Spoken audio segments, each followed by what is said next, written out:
اور آپ کے خلاف اجماع ہو گیا ہے، آپ کافر اور دائرہ اسلام سے خارج ہیں، باقی چند فرقے بعض کو سمجھتے ہیں، بعض فرقے مقابل پہ چند کو سمجھتے ہیں، یہ سلسلہ تو ہمیشہ سے جاری ہے، لیکن آپ نکال کے دکھائیں کہ ایسا کبھی اجماع ہوا ہو یا نہ ہوا ہو۔ جماعت احمدیہ نے تسلیم کیا، یہ تاریخی حقیقت بالکل سچی ہے، اور قرآن کی اس آیت کے عین مطابق ہے، تحسبهم جمیعا،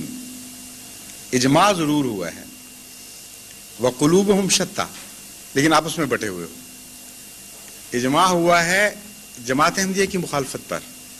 اس اجماع کے متعلق جماعت احمدیہ نے یہ ایک موقف پیش فرمایا کہ اس اجماع کا ذکر احادیث میں موجود ہے، اس لیے ہماری باتوں کو تو تم نہیں مانو گے، لیکن اگر تمہیں حضرت اقدس محمد مصطفیٰ صلی اللہ علیہ وآلہ وسلم سے سچا پیار اور عقیدت ہے، تم غلامی کا سچا دعویٰ کرتے ہو، تو اب اس کی روشنی میں اس حدیث پر غور کرو کہ تمہارے اجماع کی حقیقت کیا ہے۔ ایک موقع پر آن حضرت صلی اللہ علیہ وآلہ وسلم نے اپنی امت کے بٹنے کا ذکر فرمایا اور بڑے درد سے یہ بتایا کہ جس طرح یہود 72 فرقوں میں بٹ گئے تھے، میری امت بھی پھٹتے پھٹتے 72 فرقوں میں پھٹ کے منقسم ہو جائے گی۔ پھر فرمایا کہ ایک جماعت پھر خدا بنائے گا، یعنی ایک جماعت ہوگی 73ویں، اور وہ جماعت، اس جماعت کے سوا کلہم فی النار، وہ باقی سارے فرقے ناری ہوں گے۔ اس کا یہ مطلب نہیں کہ نعوذ باللہ ہر مسلمان جو دوسرے فرقوں سے تعلق رکھتا ہے جہنم میں جائے گا، یہ ایک ناراضگی کا اظہار ہے آن حضرت صلی اللہ علیہ وسلم کی طرف سے، یہ بتانے کا کہ وہ حقیقی مسلمان نہیں رہے۔ اس میں دو باتیں بہت عظیم الشان بیان ہوئیں۔ اول یہ کہ سواد اعظم کا دعویٰ کرنے والے کہ چونکہ سواد اعظم کا فیصلہ اس لیے سچا ہوگا، اس کے خلاف آن حضرت صلی اللہ علیہ وآلہ وسلم کا فتویٰ مل گیا کہ یہ اس کی بنیاد ہی کوئی نہیں کہ سواد اعظم کا فیصلہ سچا ہوتا ہے، بلکہ 73 میں سے ایک کو جماعت کہا اور جو بعد میں آنے والی ہے، اور 72 کو صداقت سے دور فرمایا، 72 کو صداقت سے ہٹا ہوا فرمایا، 72 کو ایک طرف رکھا، ایک تھیلی میں ڈالا، اور ایک کو ایک تھیلی میں ڈالا، ان دونوں کے درمیان امتیاز کر دیا۔ اب سوال یہ پیدا ہوتا تھا کہ ان 72 کی اس ایک کے مقابل پر کیا حیثیت ہے؟ تو حضرت خلیفۃ المسیح الثالث نے اسمبلی کے ممبروں سے بڑے ادب سے یہ درخواست کی، توجہ دلائی کہ تم مسلمان حکومت میں رہ کر اسلام کے نام پر حاصل ہونے والے ملک میں اپنی اسمبلی میں آن حضرت صلی اللہ علیہ وآلہ وسلم کے فیصلے کے خلاف بغاوت نہ کرو، خدا تعالیٰ اس چیز کو پسند نہیں کرے گا، تمہیں اس کی سزا ملے گی۔ تم یہ تو کہہ سکتے ہو کہ 72 یہ ہیں ہمارے نزدیک اور ایک یہ ہے، مگر یہ نہیں کہہ سکتے کہ ایک جھوٹا ہے اور 72 سچے ہیں، کیونکہ رسول اللہ صلی اللہ علیہ وسلم نے جو فتویٰ دیا ہے 72 اور ایک کا مقابلہ کر کے، اس میں 72 کو جھوٹا کہا ہے اور ایک کو سچا کہا ہے۔ تم یہ کہہ سکتے ہو کہ تم 72 میں ہو، ہمیں جھوٹا کہنا چاہتے ہو تو ہمیں سواد میں داخل کر کے جھوٹا کہو، سواد عالم سے نکال کے جھوٹا کہنے کا تمہارا حق کوئی نہیں بنتا۔ اس معاملے میں تمہارا فیصلہ نہیں چلے گا، چاہے تم 72 کے 72 اکٹھے ہو کر فیصلہ کرو، فیصلہ رسول اللہ صلی اللہ علیہ وسلم کا چلے گا۔ ہاں تم نے یہ اپنے ہاتھ سے اپنی تقدیر لکھ دی کہ ہم 72 ہیں اور یہ ایک ہے، اس لیے تم تو خودکشی کر رہے اس فیصلے میں۔ آپ نے بار بار توجہ دلائی کہ دیکھو میں تمہیں پھر نصیحت کرتا ہوں کہ کم سے کم شیعہ ایران سے ہی نصیحت پکڑ لو۔ شیعہ ایران نے یہ فیصلہ نہیں کیا کہ 72 سچے اور ایک غلط، انہوں نے کہا 72 غلط اور صرف شیعہ سچے، اور یہ کہہ کر مسلمان کی تعریف یہ کی کہ جو شیعہ ہے وہ مسلمان ہے۔ چنانچہ ایران میں صرف ایک ہی اسلام ہے اس وقت، شیعہ اسلام، باقی اسلام سمجھتا ہی نہیں، وہ قانون کے طور پر سوائے شیعہ کے کسی کو مسلمان سمجھا ہی نہیں جا سکتا۔ تعریف میں جو داخل ہو گیا، آپ نے فرمایا غلط ہوگا تم نہ مانو، لیکن بغاوت نہیں ہے۔ کیونکہ رسول اللہ صلی اللہ علیہ وسلم کا فیصلہ ہے یہی کہ جہاں 72 ایک طرف ہوں گے اور ایک طرف ہوگا، ایک طرف ہو، تو تم 72 کو سچا اور ایک کو جھوٹا نہیں کہہ سکتے۔ اب اس کو ڈیولپ کریں مزید اس بحث کو، وہاں تو اتنی بحث ہو کر آپ نے وارننگ دے کے بات ختم کر دی تھی۔ تو جس پہلو سے دیکھیں، بڑے ہی پر لطف نئے نئے مضمون جماعت احمدیہ کے حق میں ابھرتے جاتے ہیں۔ ایک یہ ہے کہ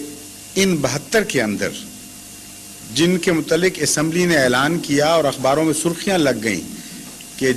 اسلام کے 72 فرقوں نے متفقہ طور پر جماعت احمدیہ کو دائرہ اسلام سے خارج کر کے باہر پھینک دیا ہے، یہ چھپے ہوئے اخبار پاکستان کے موجود ہیں ہماری لائبریری میں، یہ سرخیاں لگی ہوئی تھی، لفظ 72 لکھا ہوا اوپر، یہ خدا کی تقدیر نے لکھایا۔ بعد میں پچھتائے اور بعد میں ہم سے پوچھنے لگ گیا کہ کوئی نہیں 72 ہوئے ہی نہیں تھے، لیکن اللہ کی تقدیر جاری ہو گئی، اس فیصلے پر یہ چھپ گیا تھا سب کچھ۔ اب آگے چلیے، 72 میں ایسے لوگ موجود تھے جن کا عقیدہ یہ تھا کہ قبروں سے مانگنا، ان کی زیارت کرنا، یہ یقین رکھنا کہ قبروں پر ان میں مدفون لوگوں کی روحیں موجود ہوتی ہیں، جواب دیتی ہیں، اعانت کرتی ہیں جو مانگا جائے، اس عقیدے کے لوگ موجود تھے۔ اس عقیدے کے لوگ موجود تھے ان 72 میں جو یہ سمجھتے تھے کہ آن حضرت صلی اللہ علیہ وسلم حاضر ناظر ہیں اور اس معاملے میں خدا کے ساتھ شریک ہیں علم غیب میں بھی، اور جب آپ کا ذکر کیا جائے آپ وہاں تشریف لے آتے ہیں، موجود ہوتے ہیں، اسی لیے مولود میں کھڑے ہونے کا حکم ہے۔ اور اس عقیدے کے لوگ بھی تھے کہ جو یہ عقیدہ رکھے وہ پکا کافر، مشرک اور دائرہ اسلام سے خارج ہے، اور اس عقیدے کے لوگ بھی تھے کہ جو یہ عقیدہ نہ رکھے وہ پکا کافر، مشرک اور دائرہ اسلام سے اور کافر اور خارجی اور جو کچھ بھی بے دین ہے اس کا اسلام سے کوئی تعلق نہیں۔ اس دن یہ فیصلہ کیا دونوں نے مل کے کہ ہم مسلمان ہیں اور احمدی جھوٹے اور دائرہ اسلام سے خارج۔ اب تقویٰ کہاں باقی رہ گیا اس فیصلے میں؟ اتنا بنیادی اختلاف ہو اور اسلام کی چھاپ کی اجازت دے دینا، اس کا مطلب یہ بنا کہ اب اسلام کے اندر بیک وقت متضاد عقیدے رکھے جا سکتے ہیں۔ اسلام میں یہ بھی جائز ہے کہ انسان شرک کرے، اسلام میں یہ بھی جائز ہے کہ مشرک کو ناری جہنمی قرار دے، اور یہ بھی جائز ہے کہ شرک نہ کرے اور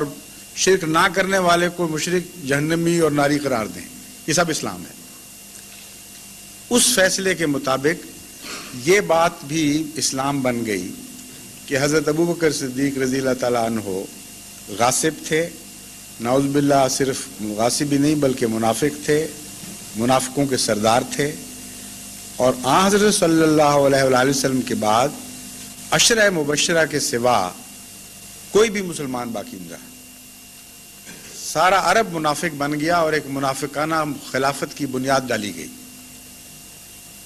یہ عقیدہ بھی اس دن فیصلہ ہوا کہ پکا مسلمانوں کا عقیدہ ہے،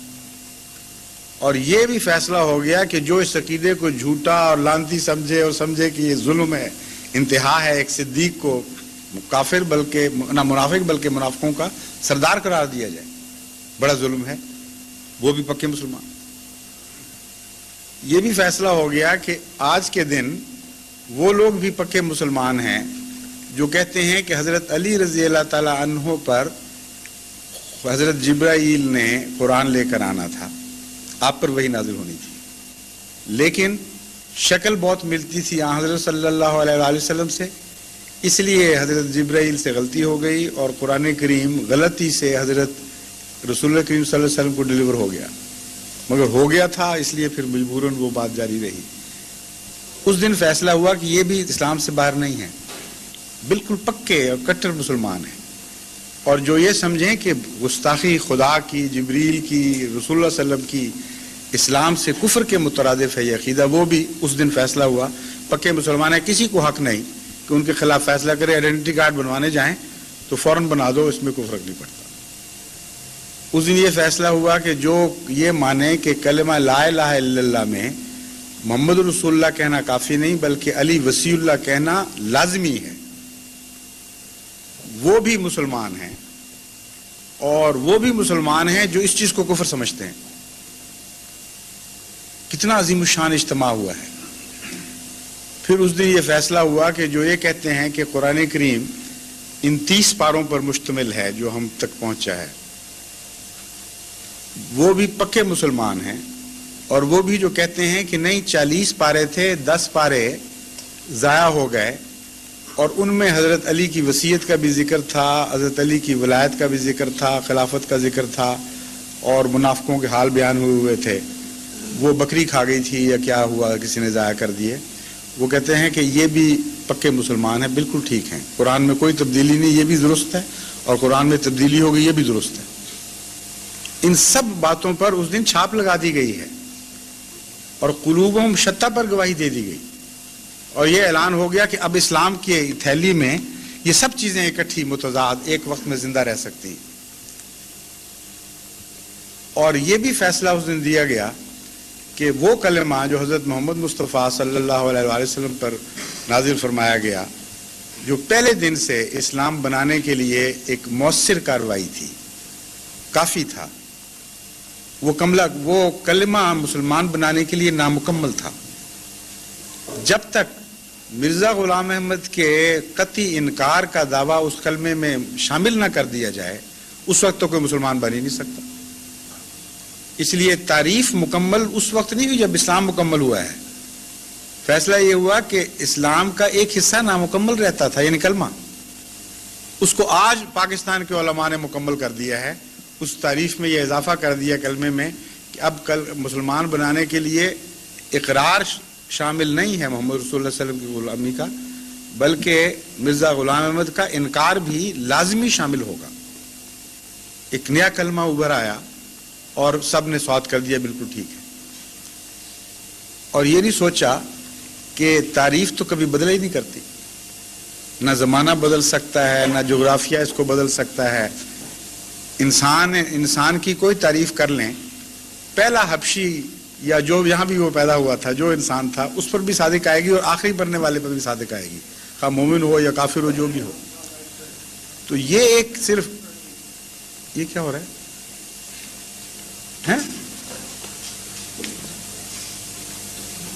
کیا؟ اچھا، تو بند کرا دیں. تو یہ بھی اس دن فیصلہ ہو گیا کہ اب یہ کلمہ جو تھا یہ نامکمل تھا، اب مکمل ہو گیا. اور یہ نہیں سوچا ان تعریف کرنے والوں نے کہ اگر یہ جھوٹا نبی ہے، اس نے جھوٹا دعویٰ کیا ہے، اس لیے ضروری ہو گیا ہے، تو حضرت صلی اللہ علیہ وسلم کی زندگی میں متنبی موجود تھا، ایک جھوٹا دعویٰ کرنے والا موجود تھا، اور ایک نہیں 2 تھے، اور آپ کے بعد بلکہ 3 بھی بیان کیے جاتے ہیں، اسود انسی اور ایک اور آپ کے وصال کے بعد تو کئی پیدا ہوئے. اور نہ آپ نے، نہ حضرت ابوبکر صدیق رضی اللہ تعالیٰ عنہ نے، نہ کسی اور خلیفہ نے، نہ کسی سنی نے، نہ کسی شیعہ نے کبھی اس کلمے کی تعریف کو چھیڑا اور اس میں اضافہ کیا کہ فلاں کا انکار کرو گے تو مسلمان ہوگے، ورنہ نہیں. کہیں انکار شامل نہیں. تو وہ اسلام جو ان کے نزدیک نامکمل تھا، رسول اللہ صلی اللہ علیہ وسلم کے زمانے میں بھی نامکمل رہا، نعوذ باللہ من ذالک، کیونکہ فنڈامنٹل اگر نامکمل ہے تو اس پر جو بنیاد ہے وہ بھی نامکمل ہے، اس کو تکمیل دی گئی. اور خالصتاً اجماع صرف انکار پر ہے، اصل میں اس کے سوا اجماع ہے کوئی نہیں. قلوبہم شتیٰ اپنی جگہ، اس پر صلح ہو گئی، اور ایک وجود کے انکار پر اتفاق ہو گیا. اس سے زیادہ قطعی دلیل احمدیت کی صداقت کی اور کیا چاہتا ہے کوئی؟ یہ واقعہ سچوں کے ساتھ گزرا کرتا ہے، اور اگر یہ سچے ہوتے تو ان باتوں پہ کبھی صلح نہ کرتے جو ان کی بنیادی اختلاف کی باتیں تھیں. تقویٰ کا تقاضا تھا. اگر کل وہ ان کو غیر مسلم کہہ رہے تھے، کافر کہہ رہے تھے اس عقیدہ رکھنے والوں کو، تو اب بھی کہتے چلے جاتے، کہتے ان میں ایک اور اضافہ ہوا ہے. یہ کوئی کہتا تو اختلاف کا حق موجود تھا، لیکن ان کو کوئی رسول اللہ صلی اللہ علیہ وسلم کا باغی قرار نہیں دے سکتا تھا، یا اسلام کا باغی قرار نہیں دے سکتا تھا. لیکن اب یہ کہہ کر باغی بن گئے. وہاں اسی موقع پر جب حضور اکرم صلی اللہ علیہ وآلہ وسلم نے ایک اجتماع کی پیشگوئی فرمائی کہ 72 ایک طرف ہوں گے گویا، اور ایک طرف ہوگا، یہ اجماع کی پیشگوئی تھی اصل میں. کیونکہ اس کے بعد اس بیان کے بعد ایک سوال کرنے والے نے سوال کیا کہ یا رسول اللہ یہ تو بڑی فتنے کی بات ہے، کیا بنے گا، ہم کس طرح پہچانیں گے کہ وہ ایک کون ہے؟ بڑا ہی اہم سوال تھا۔ 72 میں سے، بلکہ اب 73 ہونے والے تھے، یہود کے زمانے میں 72 تھے، 73 میں سے ایک سچا اور باقی جھوٹے، یہ فیصلہ دے رہے ہیں امت کے سردار صلی اللہ علیہ وآلہ وسلم، اور حکم یہ ہے کہ سچے کو ماننا ورنہ تم بھی جھوٹے ہو جاؤ گے۔ کتنا مشکل کام۔ اگر دلائل میں گھسیٹتے حضرت صلی اللہ علیہ وآلہ وسلم